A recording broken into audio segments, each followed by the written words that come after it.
Good evening and welcome to the evening news for today, Thursday, October 6, 2022. I am Jemima Holmes. Thank you for tuning in. Now let's take a look at some of the lead stories tonight. Climate change responsible for low fish catches. FAO study finds. Government to amend law to increase quota of Court of Appeal judges. Industry leader touts benefits of countries collaborating on energy corridor.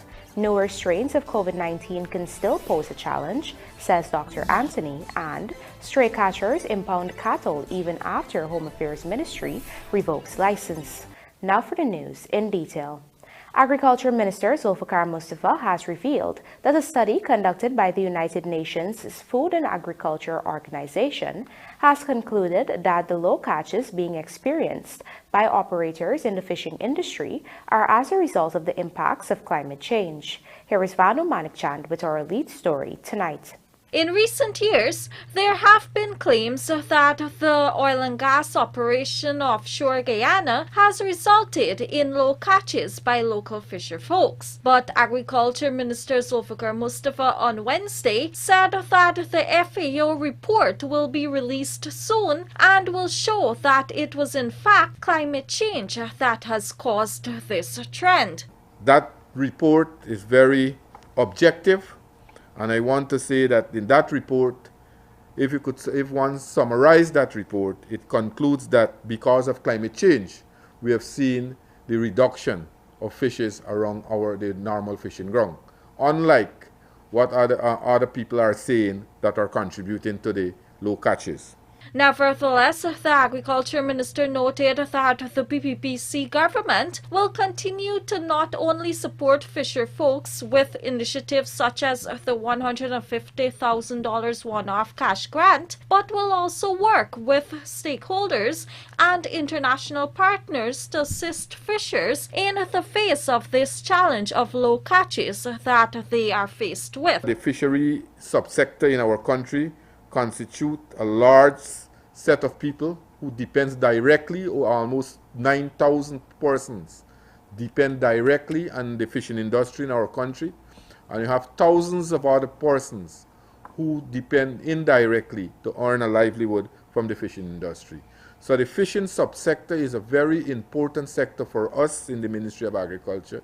It's the second largest revenue earner for us in the Ministry of Agriculture, and we will continue to make the necessary intervention.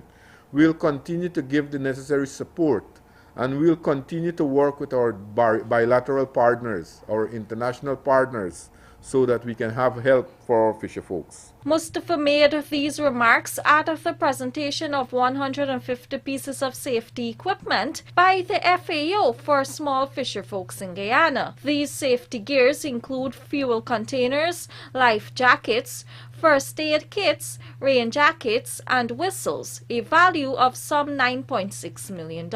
According to the FAO country representative Dr. Gillian Smith, the organization has already assisted over 1,000 small agriculture producers in Guyana. Now that we have done the first and second phase of this project, we've been able to reach 1,350 small producers in Guyana, providing them with approximately 17.3 million Guyanese worth of tangible tools that are meant to help them to build back better and safer, and to be able to improve or to get back to their livelihoods. We know this is a small drop in the bucket. We know that we are only complementing the efforts of the ministry and the government, and we are happy to do so. Reporting for the Evening News, Vanu Manikchand. With the judiciary long decrying the shortage of judges, the PPPC government is now moving to amend the law to increase the complement of Court of Appeal judges, according to Attorney General and Legal Affairs Minister Anil Nandlal, SC. Find out more in this Fiona Morrison report. While speaking with reporters at the Demerara High Court on Wednesday, Attorney General Anil Nandlal said that the current quota of judges at the Court of Appeal, which is not less than 2 and not more than 5, is wholly inadequate. Government is proposing to, after consulting with the judiciary and the legal profession, to amend the law to increase the complement of judges in the Court of Appeal Currently, the complement is not less than 2 and not more than 5. That obviously is inadequate, having regard to the caseload that is leaving the High Court towards the Court of Appeal for ventilation. Government is proposing, and we hope that the consultation will find agreement. Government is proposing to increase that complement from not less than 5 to not more than 9. According to the Attorney General, the government is looking to transform the Court of Appeal into an itinerant court so that while there is a complement of judges sitting in Demerara, there can be a complement sitting in Berbice and Essequibo to hear appeals. We intend to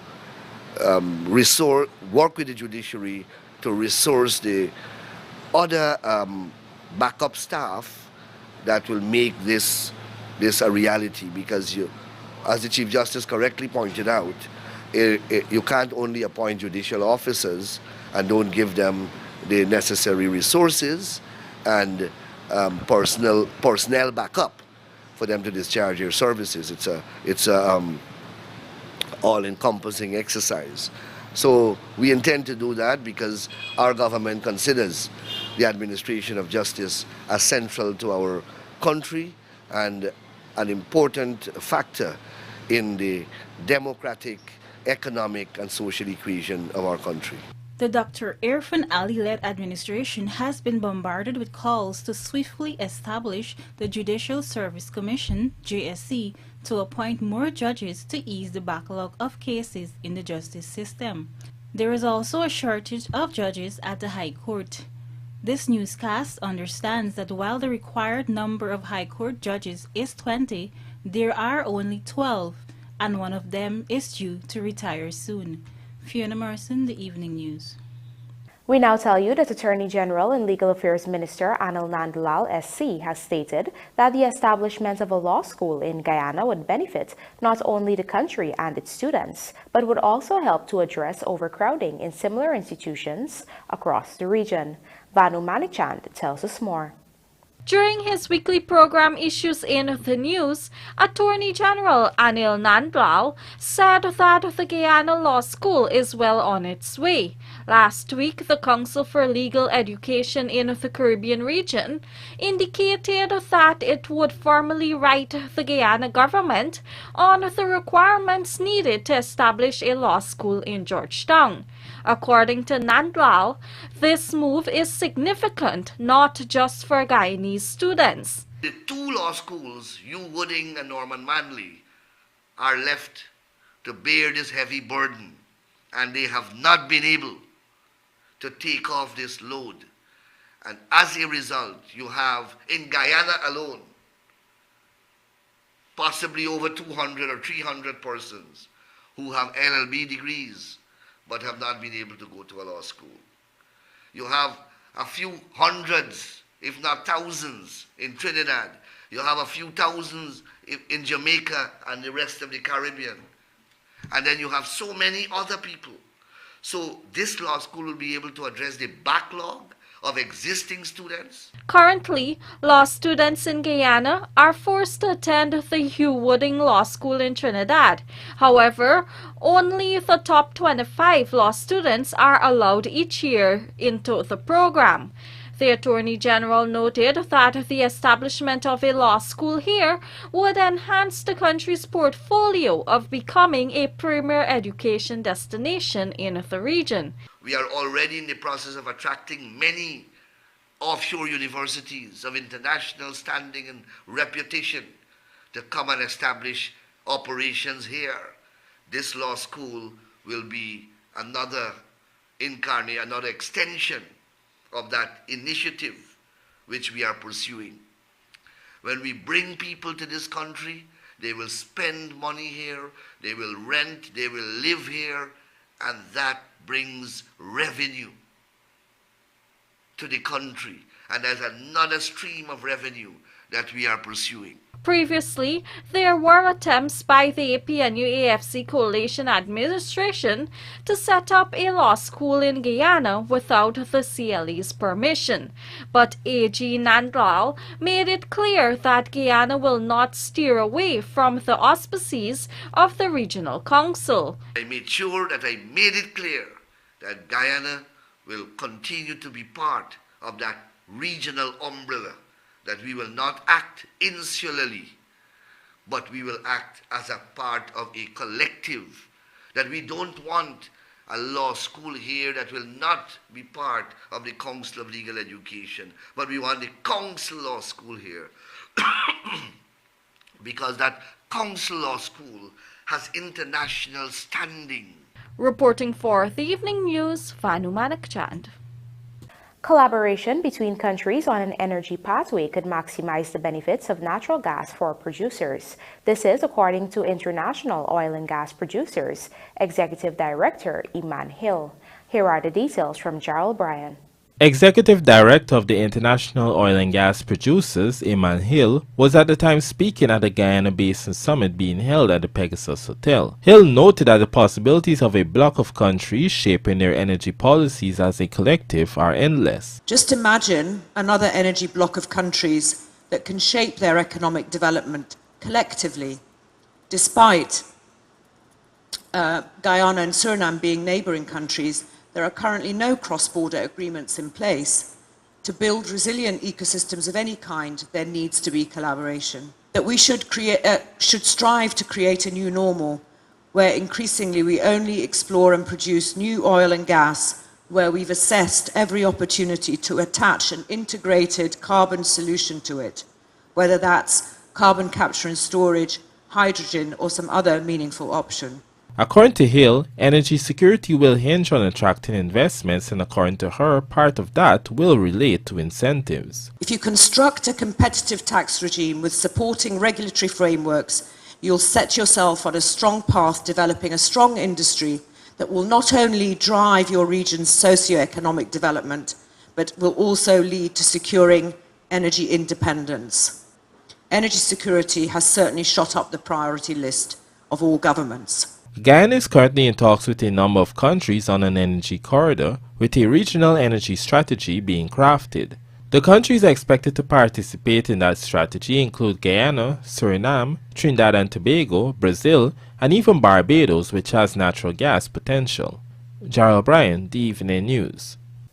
Coming up, Guyana hopes to get COVID treatment Paxlovid within a month, and opposition questions frequent blackouts in Region 6. Do stay with us. More news ahead.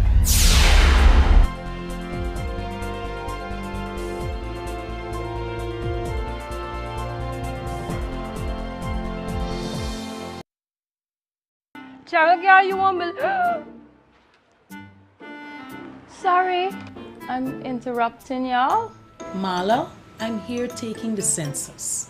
Girl, you done got a husband already, huh? Miss, I am a census taker, going door to door so that everyone can be interviewed and counted in the National Census 2022. What is the census though? Well, the Population and Housing Census is a count of the population and all the buildings every 10 years. Getting counted transforms an entire nation. From Region 1 to Region 10. You know what? I believe our village needs a health center. I think it needs some roads too. You see the man boots out there, how it's full of mud, eh? That's why I'm asking Mrs. Da Silva a few questions from our questionnaire. We record the answers and then the data is used to help shape the future of the country. Oh, so the two y'all not... Oh gosh.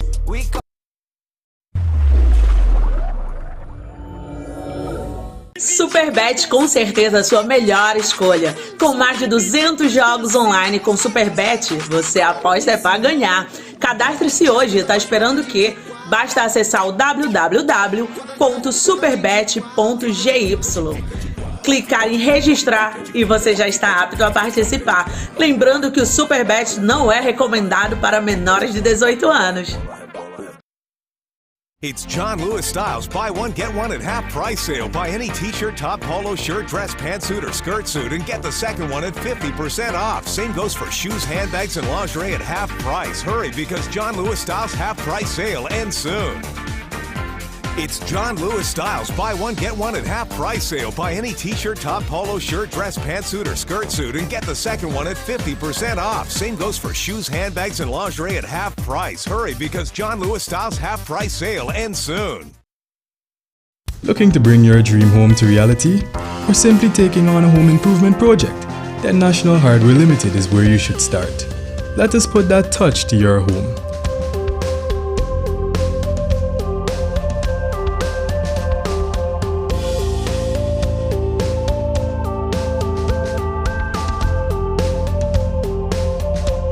Choose from over 1,000 Berger Paint original hues for any surface.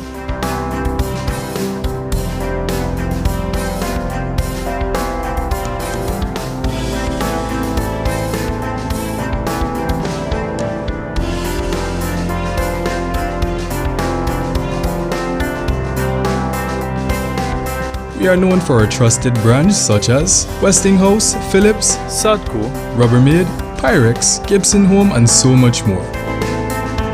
National Hardware Limited, your do-it-best store. Located in downtown Georgetown and industrial site Rhymeville.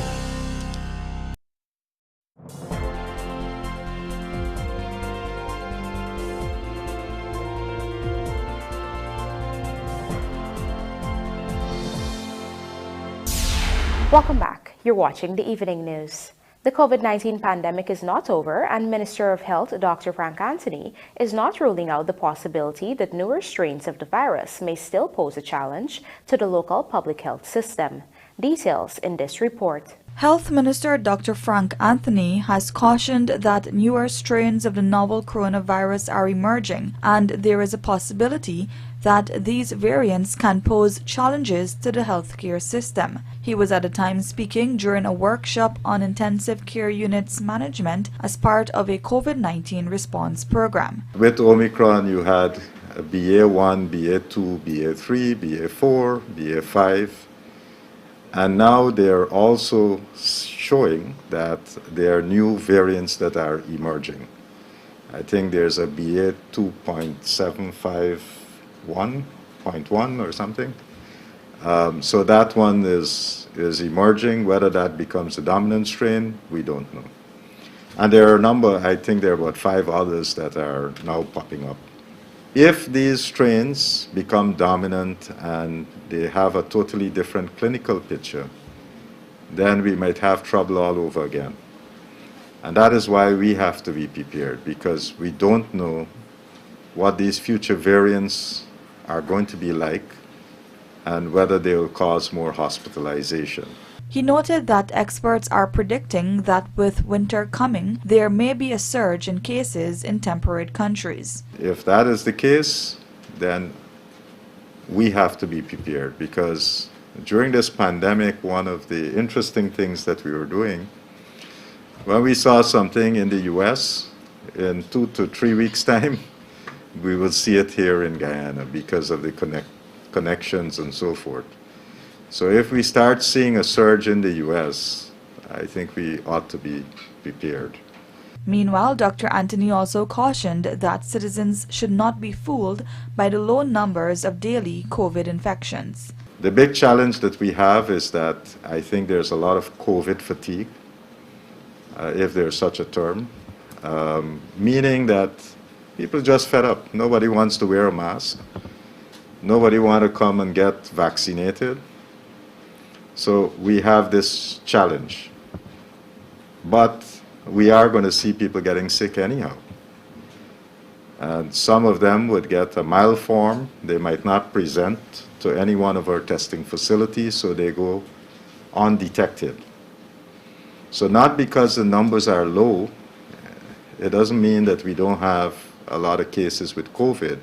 Through an arrangement with the United Nations Children's Fund, UNICEF, the Guyana government is hoping to purchase the FDA-approved COVID-19 treatment, Paxlovid, within a month's time. Here are the details. Developed by Pfizer, Paxlovid is an oral antiviral pill that was granted an emergency use authorization by the Food and Drug Administration in December. Several months ago, Health Minister Dr. Frank Anthony had announced that the Guyana government was working with the Pan-American Health Organization PAHO and the United Nations Children's Fund UNICEF to procure a quantity of this medication. During his COVID-19 update on Thursday, the health minister assured that this arrangement is still in place. We have been working with UNICEF to be able to procure Paxlovid. So that's something that is still on the cards. And with Paxlovid, if people test positive for COVID-19, we'll be able to treat them. And this is oral treatment. You drink the tablets for 5 days, and you should be well after taking the complete treatment. According to the health minister, the drugs will be purchased at a discounted price and are expected to arrive within a month. Paxlovid has been very difficult to source, and it's a very costly medication. But through this initiative with UNICEF globally, we are going to get it at a very discounted price, and we have made an order for these medications. Any ideas to how soon? Well, I'm hoping that we can get it maybe within a month, so that persons would be able to get the benefit of Paxlovid. Meanwhile, Guyana's COVID-19 vaccination campaign continues, with 87.2% of the adult population having received the first dose, representing 447,198 persons. Of this amount, only 347,088 persons returned for a second dose, representing 67.7%. For the 12 to 17 age cohort, 35,819 or 49.1% received the first dose, while 26,308 or 36.1% received 2 jabs. For the 5 to 11 age category, 8,763 or 8.6% received the first dose, and 4,727 or 4.6% received 2 shots. Moreover, a total of 74,620 booster doses have been administered. A quarantine cattle farmer is seeking the intervention of senior government officials after his cattle were allegedly taken to a pound by persons who previously were licensed to impound stray animals. Our Berbice correspondent Andrew Carmichael has this story. A few months ago, Home Affairs Minister Rupson Ben announced that the stray catchers unit was disbanded, noting that the unit faced a plethora of allegations relating to wrongdoings and had caused tremendous trouble. However, on Tuesday, a group of persons who were attached to the unit on the Upper Quarantine in Region 6, East Berbice Quarantine, impounded 12 heads of cattle belonging to a farmer. Jadish Dinanot of number 56 village, who has between 40 and 50 heads of cattle, told this newscast that on Tuesday he was grazing his cattle in the backlands at number 57 village and had some of them with him while 12 others were a short distance away. Get some power at the front and they get some at the back. And there the back set and the front set there by the bridge. And some guy come and start circle up the cow them. Dinanot said he confronted the men who told him they were taking the animals to the pound. No, I not plant rice here. So I never rice here. They said no black buy upon them cows. They call them by black buy. So they say black buy not plant rice here too. According to the cattle farmer, who also cultivates 70 acres of rice, the men tried to make a deal with him, suggesting that he gives them half of the money which the pound would take and they will loose the animals. The fee at the pound is $8,000 per head of cattle impounded, and an additional fee is charged for each day the animal stays in the pound. That fee is charged for feeding the impounded animals.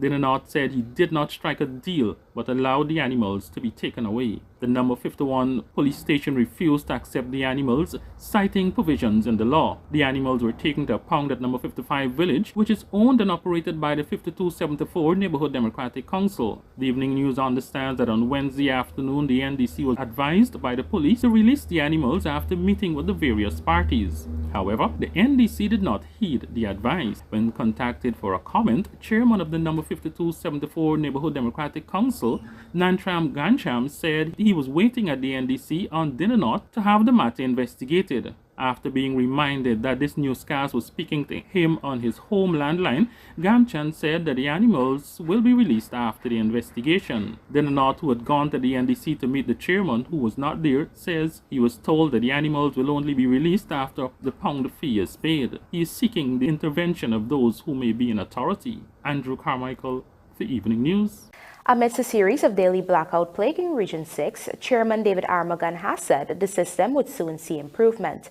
Our Berbice correspondent Andrew Carmichael reports that the chairman was at the time responding to questions posed by an opposition regional councillor about the service residents are receiving from both the Guyana Power and Light and the Guyana Water Inc.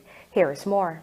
The October sitting of the Regional Democratic Council, RDC, saw Councillor Colin Moore seeking answers on the power outages which have been occurring on a daily basis. The Evening News understands that those power outages are spread across the region and are unscheduled. Moore says answers are needed. Sir, we have people throughout this region who've been affected, their businesses have been affected because they can't have current as they should. We also notice that people are now paying more. Some people are paying the same amount that they were paying all the time, but with a less service. Blackout is now a thing that people gotta grow accustomed to 3-4 times per day. And it's not for 2 and 3 minutes or 5-15 minutes. Now it's for hours. GPL in the 5 years prior to 2020 was completely neglected. Apparently, very little work was done in terms of replacement. No transformer was bought. Hardly any transformer was changed.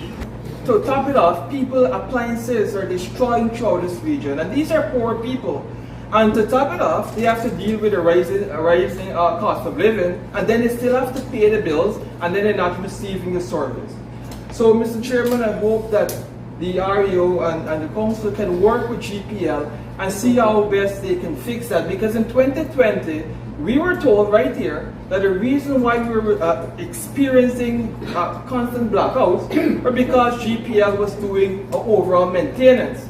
The neglect that has taken place for quite some time is now being rectified, and it is taking some time. I mean, we only started to draw down on the oil money this year, and so some of that, as you notice, some of that money has already been given to GPL this year to start buying necessary equipment to get it going. Because they seem to be having a big problem with voltage. Every now and then the lines tend to be tripping. They have problems with losing transmission problems. They got lots of problems, which have not been repaired over the years. And don't let me get started, Mr. Chairman, with GWI. Sir, I did a survey from 10 to number 52 village, and I realized that every single household that we went to were complaining.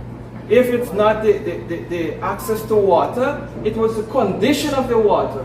I've been to WIM, to the back of WIM, and the people brought out the water in containers to show you the utensils were staying, the clothes, they can't wash the clothes.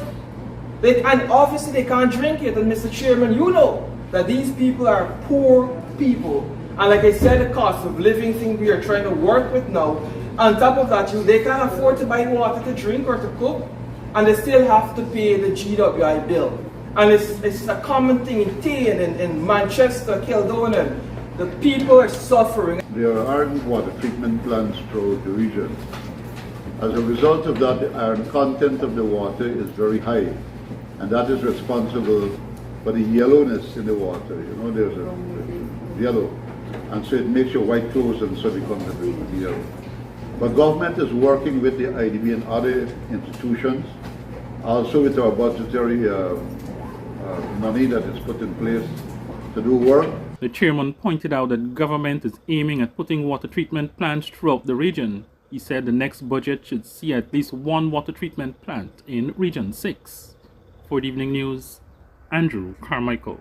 And now for a look at the bridge reports. The Demerara Harbour Bridge is scheduled to be closed on Friday, October 7th at 30 hours for a period of 1.5 hours. Meanwhile, the Berbice River Bridge is scheduled to be closed on Friday, October 7th at 14:45 hours for a period of 1.5 hours. West Indies looking to bounce back after Australia defeat and quarterfinal finishes for badminton at South American Games. Details of these stories in the Sportcast, sponsored by Macorp, coming up on the other side of the break.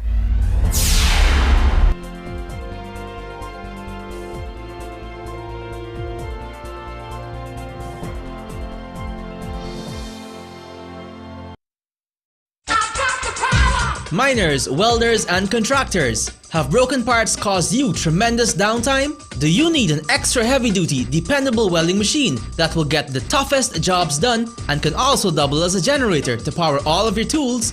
Well, your #1 industrial solutions provider Sylvies has you covered. We currently have in stock the Hobart Champion Elite Arc Welder and Generator. This capable electric start generator produces up to 11,000 watts of AC power to run tools, work lights, or backup power during an outage. It can simultaneously deliver 150 amps weld output and 8,000 watts of generator power and can run up to 14 hours on one 12-gallon tank of gas. This portable generator handles mild steel, stainless steel, and cast iron with a maximum thickness of ½ inch in a single pass. So what are you waiting for? If you can't make it to our 31 High and Hatfield Streets Georgetown location, we can deliver. Give us a call on 227-6226 or WhatsApp us on 623-7755 or visit our website sylviesonline.com. Sylvies Industrial Solution, proudly serving Guyana for over 4 decades. Contractors, let the quality of your road constructions speak for themselves by investing in a walk-behind vibratory roller from Sylvies. Apart from improving productivity, our roller provides better compaction for soil and asphalt. Designed with the ability to turn, this machine also offers great flexibility for precise work near walls and sidewalks. Order it now before it's gone at sylviesonline.com or at our 31 High and Hatfield Street store. Cheryl, girl, you won't believe. Sorry, I'm interrupting y'all. Marla, I'm here taking the census. Girl, you done got a husband already, huh? Miss, I am a census taker, going door to door so that everyone can be interviewed and counted in the National Census 2022. What is the census though? Well, the Population and Housing Census is a count of the population and all the buildings every 10 years. Getting counted transforms an entire nation. From Region 1 to Region 10. You know what? I believe our village needs a health center. I think it needs some roads too. You see the man boots out there, how it's full of mud, eh? That's why I'm asking Mrs. De Silva a few questions from our questionnaire. We record the answers and then the data is used to help shape the future of the country. Oh,